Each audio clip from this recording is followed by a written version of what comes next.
আপনাকে প্রমাণ দিই 2017 সালের আগে উত্তরপ্রদেশ কি ছিল, বিহারে এনডিএ করার আগে বিহার কি ছিল, গুজরাট কি ছিল, এখন তারা কোথায় আর আমরা কোথায়? আমরা যে সরকারের আমলে বাস করি, ডবল ডবল চাকরি দেবো বলে যুবসাথী ধরিয়ে দিচ্ছে, তাই জন্য আমাদের মধ্যে এই সন্দেহ আছে। ভারতীয় জনতা পার্টি আসলে এই সন্দেহ আর থাকবে না। খবর ভয় পাইনি, ওনার সভা ফাঁকা থাকছে, উনি চিৎকার করছেন তোমরা কি গদি মিডিয়া। সভা ফাঁকানোর যদি কোনো ভিডিও প্রকাশ করা হয়, উনি চিৎকার করে বলছেন তোমরা গদি মিডিয়া। তো এটা কি ভয় না? অন্যান্য রাজ্যে যেখানে বিজেপি আছে সেখানে অলরেডি ছিল, বাংলাতে ছিল না, কিন্তু অন্যান্য রাজ্যে কিন্তু অলরেডি ছিল। বাংলায় তো সবকিছুই স্ক্যাম। যেভাবে দিদিমণি একজন পুলিশ মন্ত্রী হয়ে বলছেন রাত 8টার পর আপনারা বাইরে বেরোবেন না, মহিলাদের বাধা দিচ্ছে। আজকে দুর্গা স্কোয়ার থাকলে তারা তাদের সহযোগিতা করবে, যেটা মুখ্যমন্ত্রী পারছেন না। এই যে রাজ্যটাকে পুরো সন্ত্রাসপূর্ণ করে রেখেছে, কারণ তিনি ধর্ষণকারী খুনিদের পাশে আছেন, তিনি গুন্ডা কন্ট্রোল করেন, তিনি নিজেই বলেছেন।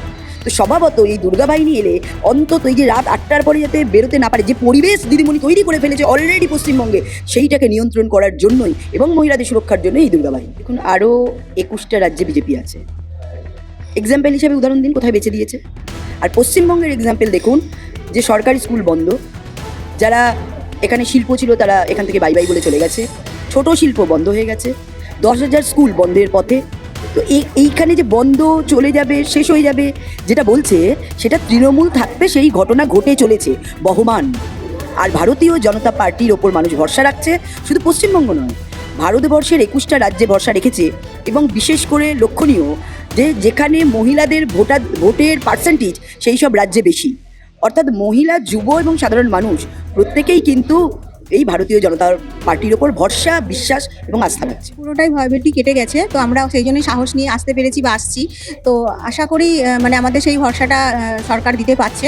তো আমরা মনে হয় পাবো, কারণ আদার স্টেটে তো সবাই পাচ্ছে, সেই খবরই আমরা মিডিয়াতে বা সাধারণ আমাদের রিলেটিভরা যারা আদার স্টেটে আছে তাদের থেকেও জানতে পারছি যে তারা পাচ্ছে সব কিছু। তাহলে আমরাও পাবো, কেন পাবো না? বিজেপি শাসিত রাজ্যগুলোতে দেখুন নারীরা সুরক্ষিত।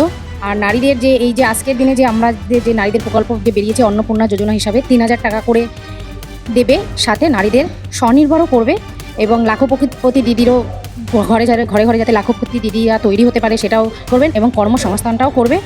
আর সবথেকে বড় কথা বলবো যে বিজেপি সরকার পশ্চিমবাংলায় আসলে নারীরা সুরক্ষা পাবে এবং সোনার বাংলা গড়ে তুলবে। এটা তো সঠিক, কারণ আমাদের এতদিন তৃণমূল ভাওতা দিচ্ছিল যে বিজেপি আসলে নাকি লক্ষ্মীর ভান্ডার বন্ধ হয়ে যাবে।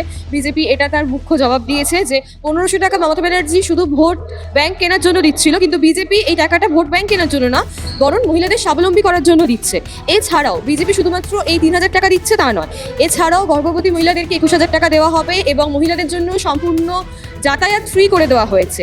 তো এই মুখ্যমন্ত্রী আমাদের বা তৃণমূল কংগ্রেস বলে যে বিজেপি হচ্ছে কি একটা নারী বিরোধী পার্টি, আমরা যদি দেখতে পাই ন্যাশনালিও আমরা দেখতে পাবো যে 33% মহিলাদের জন্য সংরক্ষণ করা হয়েছে। তো মুখ্যমন্ত্রী এসব ভাওতা দিয়ে কিছুই চলবে না। গৃহস্থলের মানুষ থেকে মানে মহিলা থেকে শুরু করে আপার মহিলা যারা চাকরি করেন তারা সবাই এই সংকল্পপত্র থেকে বেনিফিট পাবে। দেখুন, কেন্দ্র সরকার যেভাবে চলছে, আজকে 370 ধারা 35 আজকে 3 তালাক প্রথা তুলে দেওয়া, আমাদের মহিলা সংরক্ষণ আইন থেকে শুরু করে সমস্ত ক্ষেত্রে বিজেপি রাম মন্দির যা বলেছিল বিজেপি তাই করেছে। সেই জন্যই 21টা রাজ্যের মানুষ তার উপরে ভরসা এবং বিশ্বাস রেখেছে। আমি আবার বলছি, সেটার উদাহরণ হিসাবেই পশ্চিমবঙ্গের মানুষও বিজেপির ওপর ভরসা রাখবে, বিশ্বাস রাখবে এবং আস্থা রাখবে বা রাখছে। পশ্চিমবঙ্গের সরকার কেন্দ্রশাসিত যেখানে যেগুলো অঞ্চলে আছে সেখানে বিজেপি প্রকল্প অনুযায়ী যা বলেছে সেটাই করেছে। পশ্চিমবঙ্গেও যখন বলেছে আমাদের মাননীয় প্রধানমন্ত্রী, সেটা সেইভাবেই সরকার গঠন হলে সেভাবেই করা হবে। সে তৃণমূল সরকার যতই ভাওতাবাজি বলুক না কেন, যাই বলুক না কেন, বিজেপি সরকার গঠন হলে প্রকল্প যখন বেরিয়েছে সেটা সম্পূর্ণ করবে। হ্যাঁ, ডেফিনেটলি দেখুন না, তা নাহলে যা বলেছে তাতে কি কিছু কি আমরা মানে করছি? চাকরি তো মানে যেটা বলেছে আজকে 2021-এর এই 11 থেকে একটাও গভর্নমেন্ট জব কি ওনারা দিয়েছেন? আমরা নিজেরা MA করে বসে রয়েছি, আমরা তো চাকরির আশাতেই তো MA করেছিলাম যে যাতে একটা আমাদের চাকরির কিছু পাবো, বা ফিল আপই তো করতে পারলাম না, রিক্রুটমেন্টই তো হয়নি। তো সেখানে পাবো কি পাবো না সেটা তো পরের কথা। আমাদের যে রাজ্যে যেখানে হচ্ছে কি কোনো সুরক্ষা নেই, আমাদের রাজ্যে মুখ্যমন্ত্রী বলছে রাত 8টার পরে 10টার পরে বেরোনো যাবে না। কোনো মেয়ের রেপ হলে বলছে যে ওর অ্যাফেয়ার ছিল, ও আগে থেকে প্রেগনেন্ট কিনা দেখুন, ওর সম্পর্ক ছিল। আরজি করের কেসে বলছেন যে 10 লাখ টাকা দিয়ে দেবো। আরজি করের যে আমাদের মা দাঁড়িয়েছে তার মানে শোভাযাত্রাতে তার মানে টিএমসি লোকেরা গিয়ে মারছে, তো সেখানে এই দুর্গা স্কোয়াড দরকার। মমতা ব্যানার্জি এটাকে কখনোই সাপোর্ট করবে না, কারণ উনি একজন নারী বিরোধী, নারী হয়ে 100% ঘটবে। কেন ঘটবে না? যে টাটাকে দিদিমণি বাই বাই বলে এখান থেকে তাড়িয়ে দিয়েছিল, সেই টাটা তো গুজরাটে কারখানা তৈরি করেছে, আরও অনুসারী শিল্প হয়েছে। তো সেটা তো বিজেপি শাসিত রাজ্য। তো বিজেপি শাসিত রাজ্যতেই একমাত্র করে দেখাতে পারে বা যা করছে। আজকে যে এই যে লক্ষ্মী ভাণ্ডার যেটা দিচ্ছে, তার এক্সাম্পল হিসাবে মধ্যপ্রদেশে অনেক আগেই লাডলি বেহেনা শিবরাজ সিং পাতিল চালু করেছিলেন, চৌহান। তো স্বভাবতই বিজেপি এই বিষয়গুলো অনেক আগের থেকেই মহিলাদের পাশে, যুবদের পাশে, পরিকাঠামোর সাথে এবং গণতন্ত্রের স্বার্থে বিজেপি বিভিন্ন জায়গায় শাসন করে চলেছে এবং সেটা একটা সুন্দর সন্ত্রাসমুক্ত গণতান্ত্রিক পদ্ধতিতে মানুষের উন্নয়নে সেই সরকার চলছে। মহিলা থানা আমাদের এই পশ্চিম বাংলায় একটা করে মহিলা থানা অবশ্যই দরকার, তাহলে নারীরা সবার আগে সুরক্ষায় পাবে। এই পশ্চিম বাংলায় কিন্তু সত্যিই নারীরা সুরক্ষা নেই।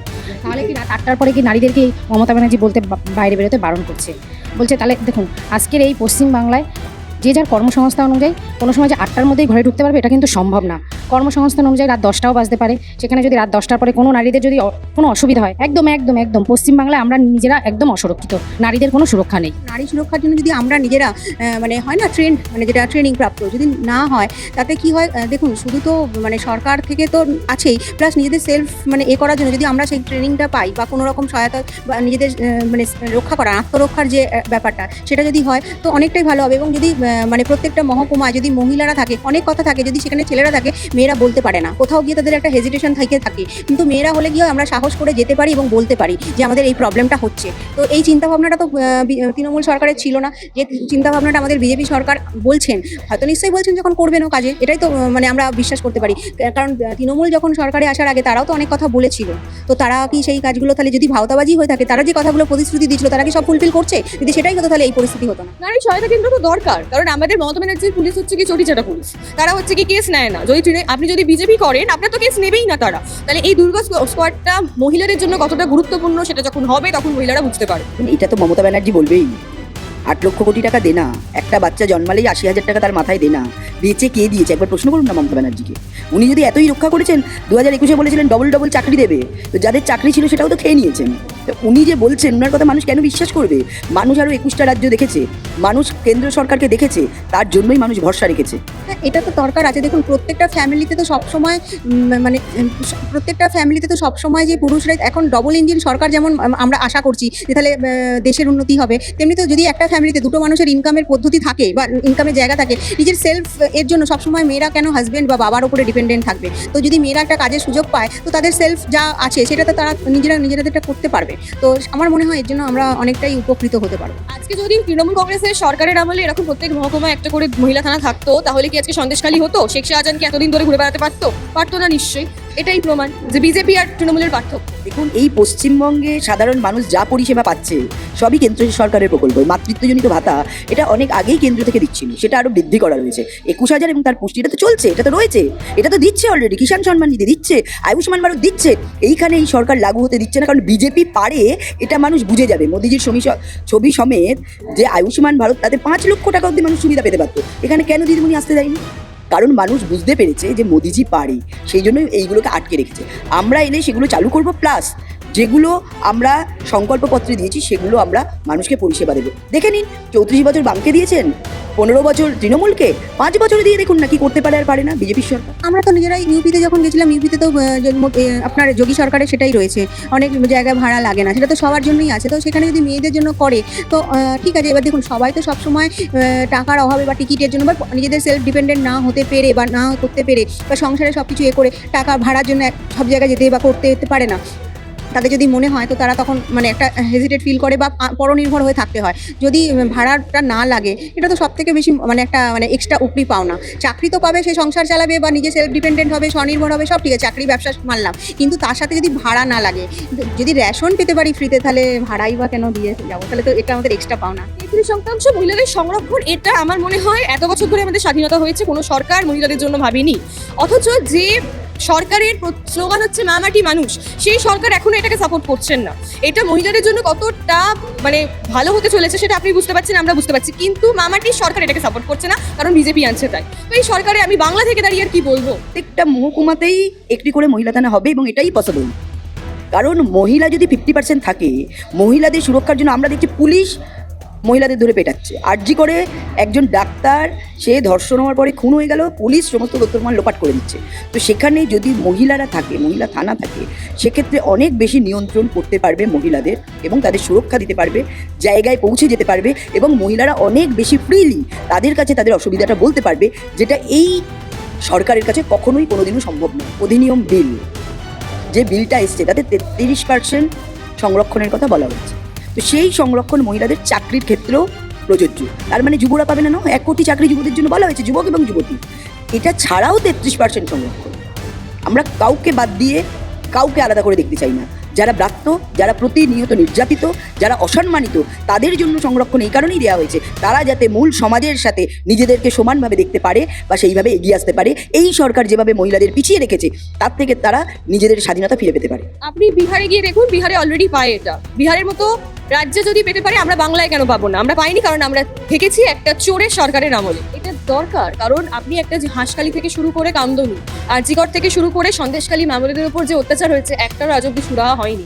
যেখানে একটা মহিলা মুখ্যমন্ত্রী সুরাহা করতে পারে না, সেখানে ভারতীয় জনতা পার্টি এই জন্যই প্রতিশ্রুতি দিচ্ছেন, কারণ আমরা ভারত মাতায় বিশ্বাস করি। আমরা বিশ্বাস করি ভারতবর্ষে মহিলারা আছেন বলেই আমরা আছি।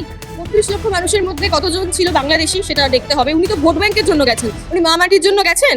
উনি যদি যেতেন তাহলে আরজিকরের মায়ের জন্য যেতেন। আরজিকরের মা যেখানে দাঁড়িয়েছে সেখানে তৃণমূলের ক্যান্ডিডেট দিতেন না। উনি তো গেছেন ওনার ভোট ব্যাংক চলে যাচ্ছে বলে। ডেমোক্রেসির এখানে গণহত্যা চলছে, সেটা হত্যা করছে তৃণমূল কংগ্রেস। তো তৃণমূল কংগ্রেসের থেকে এর থেকে বেশি কিছু আশা করা যায় না। কিন্তু আমাদের প্রধানমন্ত্রী স্বরাষ্ট্রমন্ত্রী বলেছেন 5 তারিখের পরে আসল খেলা হবে। যারা এরকম করছে এবং যারা অপরাধ করছে তাদেরকে চুনকে সবার হিসাব হবে।